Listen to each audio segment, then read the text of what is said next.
Welcome to Educating the Human Potential, where we explore how to optimize education for a better society with a Montessori perspective. I'm Biff Mayer. And I'm Nicole Coman. Today we have someone I have had a girl crush on for a very long time, and someone that is incredibly inspiring from the female perspective, accomplished, and just such an incredible storyteller. Today we have the world-renowned journalist Lisa Ling. Lisa Ling has dedicated herself to shedding light on stories impacting the world in which we live. She joined CBS News in 2023 after 15 years with CNN, where she hosted This Is Life with Lisa Ling. For 5 seasons, she hosted Our America on OWN, and was also a field correspondent for the Oprah Winfrey Show, and a contributor to ABC News Nightline, reporting from dozens of countries. She got her start in journalism as a correspondent for Channel One News, where she covered the civil war in Afghanistan at 21 years of age. She later went to become a co-host on ABC's The View, and she is a co-author with anthropologist Joanne Eicher on the book Mother, Daughter, Sister, Bride, Rituals of Womanhood, a compelling exploration of all things female. Welcome, Lisa Ling. Thank you so much for having me. So I want to explain my girl crush comment to you. I was fortunate enough to be in a high school that we had Channel One News. And when we heard that you were going to be on the podcast, my producer, Justin, and I both said Channel One News at the same time, because that's where we got to know you. And, you know, it's so far-reaching in that I grew up in Miami, Florida. Justin was in Massachusetts. So and you were everywhere in between in all those high schools and middle schools. So it was an incredible platform, and this is where I admired you so much, because you were a young journalist and you were brave and putting yourself in situations all over the country. So I just wonder if you can talk a little bit about the Afghanistan experience at just 21 years of age. Yeah, and for those who are unfamiliar with Channel One News, it was a news broadcast that was seen in middle schools and high schools throughout the latter part of the 80s and early 90s, actually into the 2000s, but I had left before that. But they hired 7 or 8 young people to go out into the world and cover stories. So Anderson Cooper, with whom I'm sure everyone's familiar from CNN, was one of my colleagues. And as a young person who never had an opportunity to travel and see the world, it was the most eye-opening experience you could imagine. And by the time I had reached my mid-20s, I had already traveled to every continent, to dozens of countries reporting stories. And I was a young person who really struggled in traditional school. I had a very hard time focusing. I might go an entire school day without retaining anything that I had or the teachers had attempted to teach. And I just found school to be incredibly rote and regurgitative. It was just there was just like this constant droll to it. And when I did get a chance to leave my comfort zone and go out into the world, not only did I develop this ability to just hyper focus, that experiential learning and that immersion really fueled this burning desire to want to not only be a citizen of the world, but want to tell stories. And one of the early stories that I was sent to cover in my early 20s was to Afghanistan, which was a place at the time that I couldn't even identify on a map. And we would be going in with the Red Cross, and so I agreed to go. And from the moment I hit the ground in Afghanistan, I realized that I was in a place unlike any place I had ever experienced before. I can only imagine. It was so surreal. I mean, it truly felt like I was on another planet. And I was surrounded by young boys who were carrying weapons that were larger than they were, anti-tank missiles, rocket launchers, Kalashnikovs. And it was a scene that was so striking to me, and I will never forget the feeling that I had when I saw this and experienced this. And it just became so clear to me at that moment that these boys would just sit around and wait to fire those weapons. And the reason why I like to tell this story now is because I came back to America after having had this experience.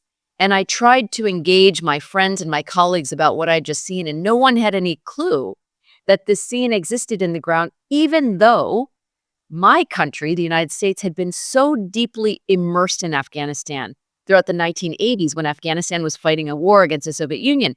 And so the Soviet Union at the time was our enemy. And so we pumped billions of dollars of weapons into Afghanistan so that that country could fight our then enemy.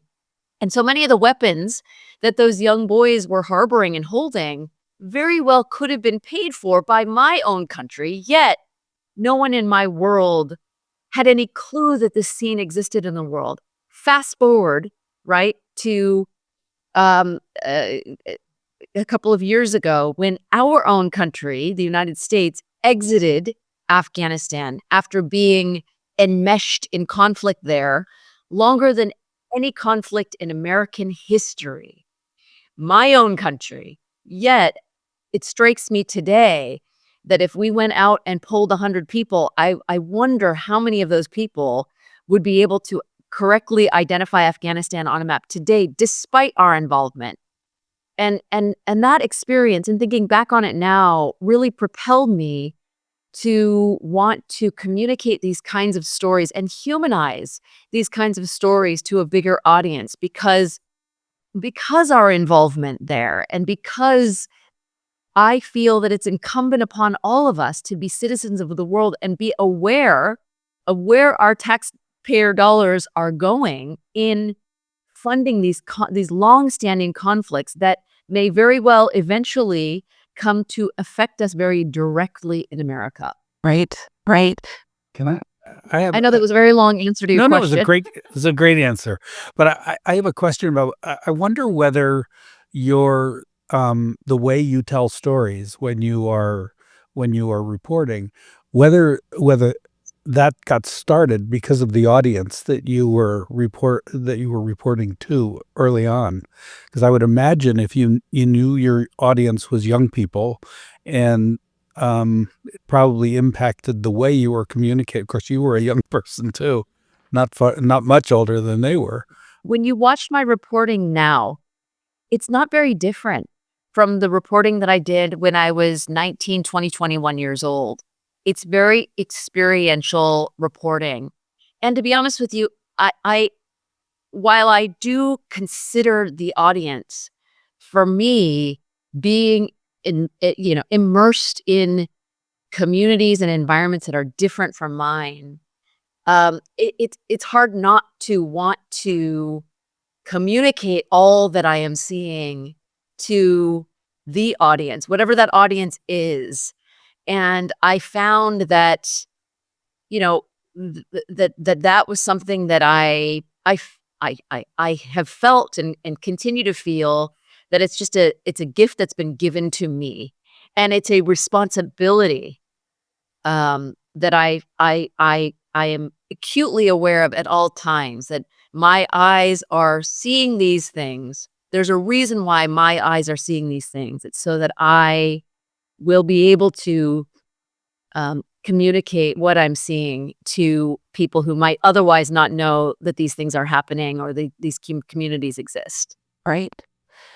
Lisa, I wonder, can you share a pivotal moment or an experience in your career that you think significantly influenced your perspective in storytelling or journalism?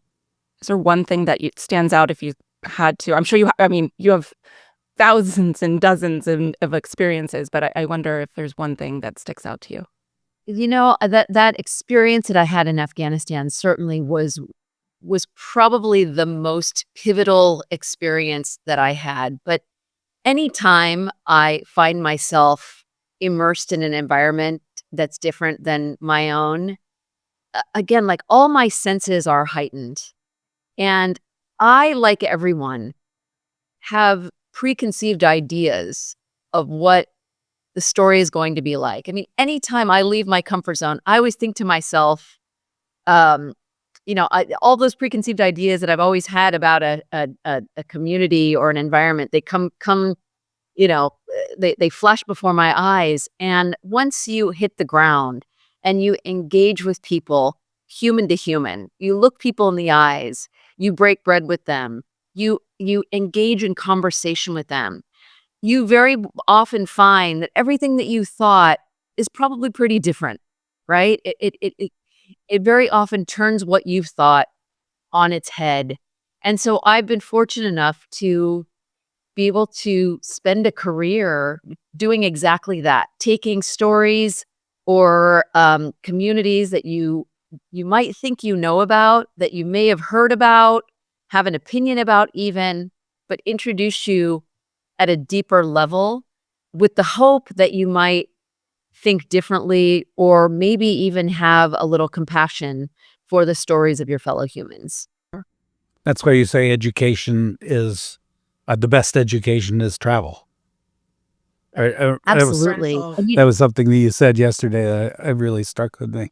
yeah, and you don't have to leave the country to have those experiences. I mean, so many of us have never even been to, different communities within our own hometown. So many of us interact with people on a daily basis whose stories we don't really know. And if we just took the time and look, these days, most of us are pretty overwhelmed. We've got a lot on our plate. We're connected all the time. So we're answering, responding to emails and work related things all the time. But if we just took that time to engage with people, I think we'd be so surprised by what we would learn. And these days, as we interact less and less with humans, the importance of doing that, I think, has cannot be overstated. Yeah, I remember reading that you famously said right after 9/11 um, that what we should do is ask why someone would want to attack the United States, rather Yeah, than of course. And it was a immediately. horrifying. Yeah. Yeah, I mean, what happened on 9/11 was the most horrific attack imaginable. But we I do think we do need to stop and really think about what could have motivated this kind of an egregious attack, right? And I think that we've lost the ability, or we're losing the ability to really engage in thoughtful dialogue and discussion about so much that's happening in the world because, again, like, we're communicating via social media, in the confines of our own private spaces without that ability to look people in the eye and understand other people's perspectives, which is why yesterday I talked about that story that I just reported on in Michigan with the 6 Jewish women and 6 Palestinian women who've been meeting together twice a month consistently for the last 20 years and who are still, despite what happened on October 7th and its aftermath, are continuing to meet and refusing to be enemies and humanizing that conflict so that they can understand one another's perspective a little bit more. Those are the kinds of proactive engagements that we need to be doing more of. Absolutely, and especially given today. I wanna touch on something that you had just said previously, about social media and the connectiveness, that we're constantly connected to our phones, and, this impact of excessive technology and social media that's impacting the brains of young individuals. I wonder if you can share that story about your niece, because it really took me a minute and set me back to think about how much the technology is impacting the way that we interact with one another. Yeah, look, I mean, we are squarely in the midst of, the technological age where so much of what we do is reliant upon technology. But when you really stop and think about it, we have to start questioning whether we are even control of our thoughts anymore because we're so reliant on social media and this technology for our information. These algorithms are collecting data on all of our habits. And so it is regurgitating or feeding back to us what it thinks that we want to read and what we want to know about, so that we think that this is how everyone is thinking, right? There's this trend toward personalization. Google is constantly asking, do you want to personalize your feed? Well, of course, the idea of only receiving information that I want sounds great, but that isolates us and excludes us from understanding and knowing how other people are thinking. And so when it comes to kids who are growing up with this technology, let's say that you are having some really challenging feelings and you start looking up things that you're hearing about at school that are very dark, and you have this propensity toward dark things. Well, your feed will then start to populate with like information. And so then your world starts to look very dark, right? And when you're on social media, because it's designed to keep you on as long as possible, there are these features like a like button. And so the moment you post something, all you want to know is how many people are liking your post. You need to be validated by these non-human forces, right? I mean, yes, the likes are being, pressed by humans, but they're not humans that are important to you that you even know. It's like the worst aspect of high school, right? That constant need for popularity. Now you've just magnified that by thousands, and that compulsion and that need to be validated in the form of likes. And young people, when their brains are in this malleable state and they're going through puberty, which is starting earlier than ever before in history. This is the most vulnerable time in a human being's existence. And then we hand you these, what I call supercomputers that you don't turn off, that are inundating your brain with information. Just think about what that does. It's like, here's some crack while you were going through this Difficult time. Yeah. Incredibly vulnerable time. And I just want to briefly just tell the story of my 13-year-old niece, Lee, who I believe is the only kid in her entire school who has not been given a cell phone. And believe me, it was a topic of intense consternation between her mother and her, because she was the only one. And she's been teased and derided for not having a phone. But my sister just stuck to it. And Lee would come home and say to her, I was just at volleyball practice, and after every girl was on her phone. We're all together, but everyone is on their phone. And I don't really want to do that. Like, she started to recognize how antisocial all of her friends were being because they were always on social media, how antisocial it actually is. And so the conversation started to decrease about her need to have this device, to the point where she has started to feel like she doesn't want it because she doesn't want to become one of those zombies like her friends are.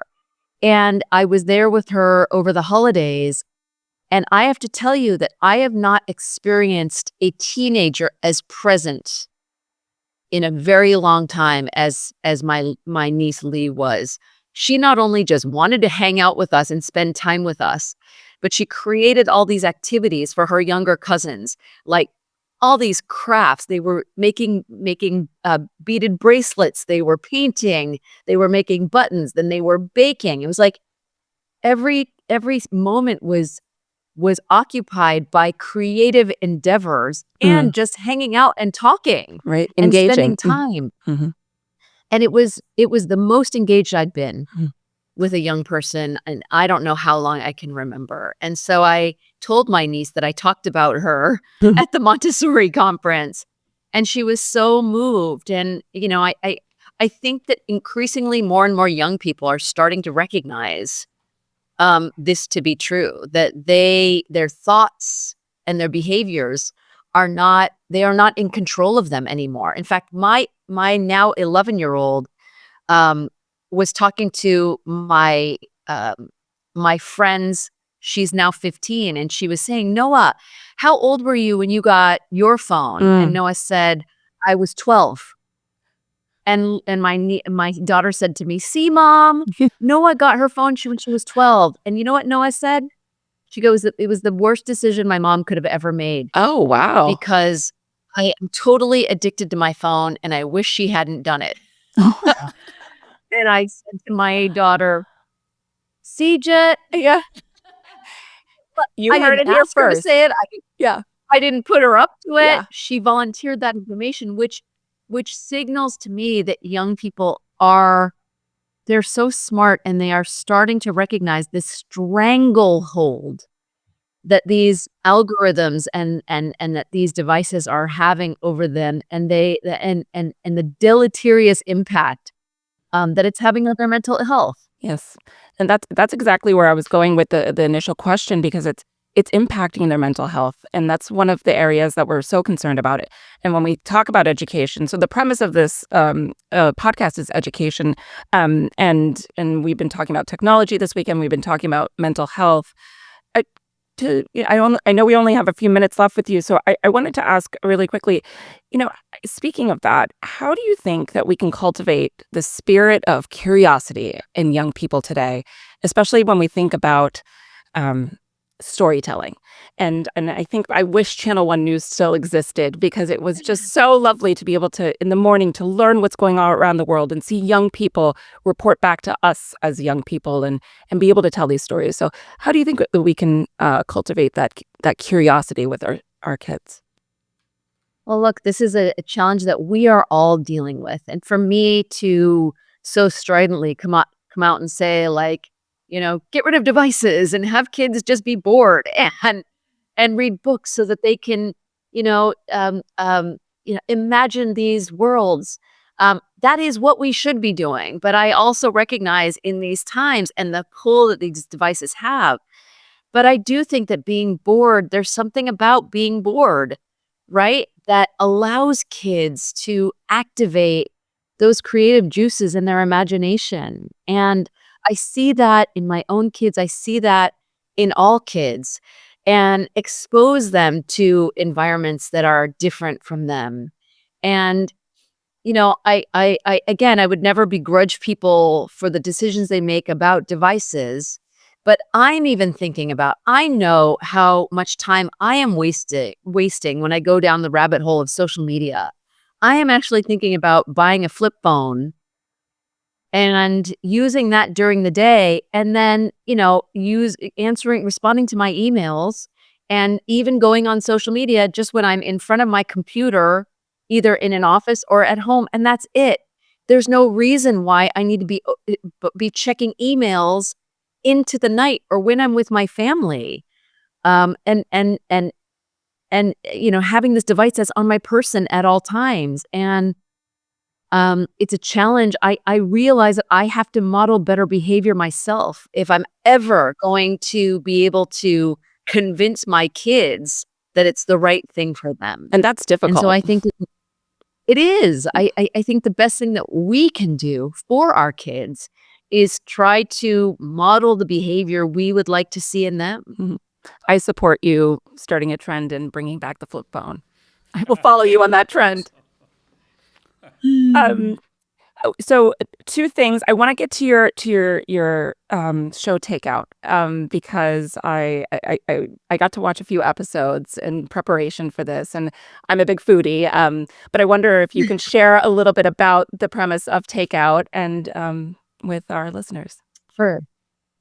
Takeout is a show that can be seen on Max right now, and it was birthed during the height of the pandemic, and when attacks on people who look to be Asian were really increasing quite exponentially. And it's really an exploration of these foods that have become so ubiquitous. I mean, no matter where you live in cities big and small, you can find Asian restaurants.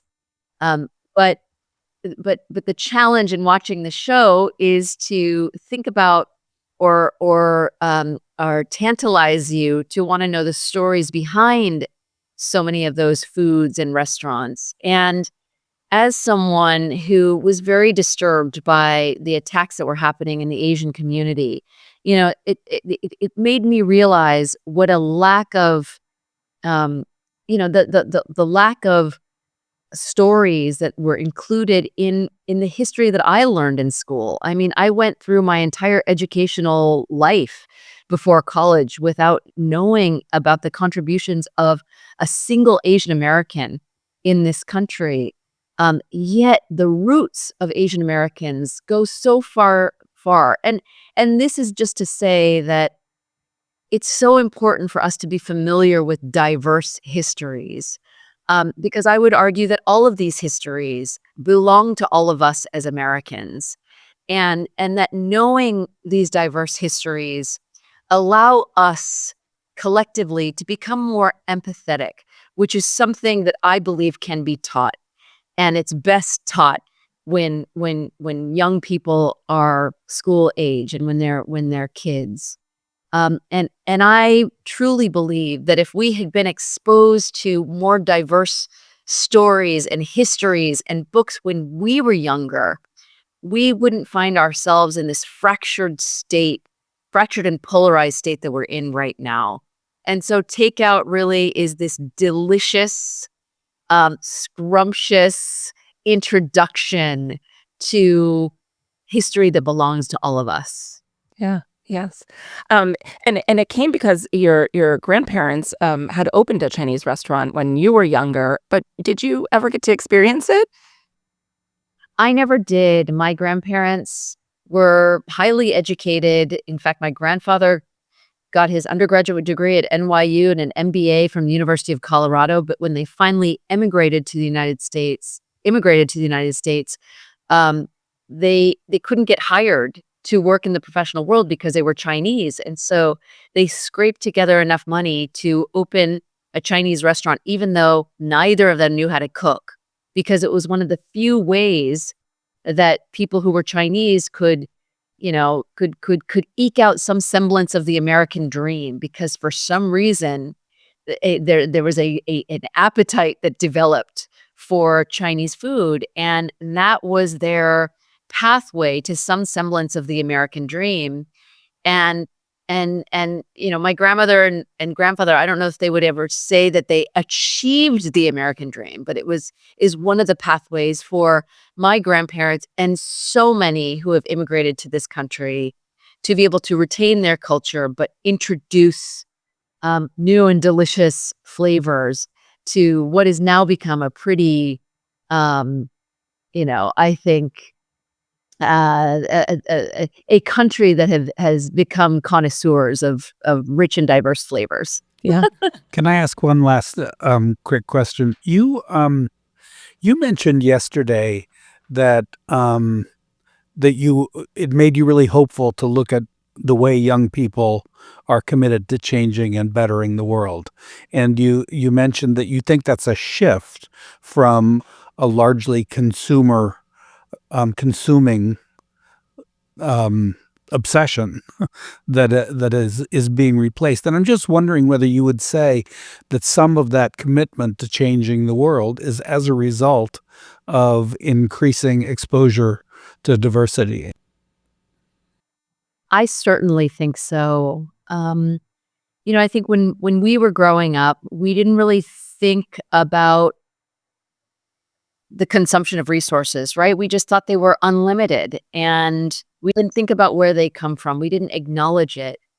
And I don't know that we really even questioned our history, even though history has always been told through a particular lens.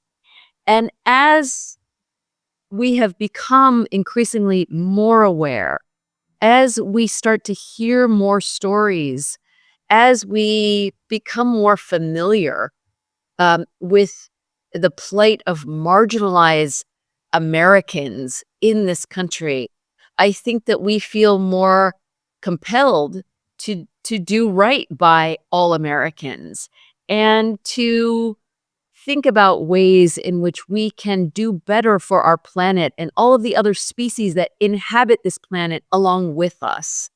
And I see that desire when you look at all of the movements that are happening in the world right now, whether it's for climate justice or criminal justice, racial justice, they're all being led by young people who are saying enough is enough. We are the ones who are going to be inhabiting this planet. We are the ones who are going to be taking the reins, and we are the ones who are going to have to clean up the mess that our predecessors have made. And they're rising up to that challenge. And I think that it's really incumbent upon all of us to not only say, okay, we're going to step aside, but before we do that, we are going to do everything that we can to provide an environment that is at least as palatable and safe for you, because we really messed this up. And then allow young people to take the reins in the way that they are doing. And I think that it's incumbent upon all of us to do our part in order to give our young people and generations to come the best chance possible. I think that is a perfect way to end this incredible conversation on a hopeful note. Thank you so much, Lisa, for your time, your storytelling, your just overall, just I can't even tell you. I'm still I can't even begin to tell you how excited I am that I get to speak with you, just because of the history of how I followed your career. Again, I just want to tell our listeners. You can find her show Takeout on Max. And thank you so much. And we look forward to seeing what's next for you. Thank you. I have a lot of segments coming up on CBS Mornings that I think are really powerful and all kind of fit under an umbrella of healing. I think you embody the title of this podcast, which is Educating Human Potential. Well, thank you. That is, I'm so humbled. Thank you so much. Yes. If you're enjoying this conversation as much as we are, following the show on your streaming service really helps more people discover the podcast. Thanks so much, and I'm looking forward to our next conversation. Today's episode is sponsored by TriNet. TriNet offers comprehensive HR solutions specifically designed for the education sector. Their services include payroll processing, benefits administration, risk mitigation, and compliance support, enabling schools and educational institutions to focus on their core mission. With TriNet, managing HR becomes seamless, allowing educators to dedicate more time to teaching and supporting students. To find out more, visit trinet.com/AMS.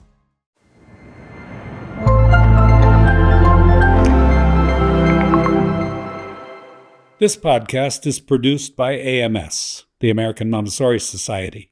However, the views that are expressed belong to us and to those of our guests. They do not represent those of the American Montessori Society.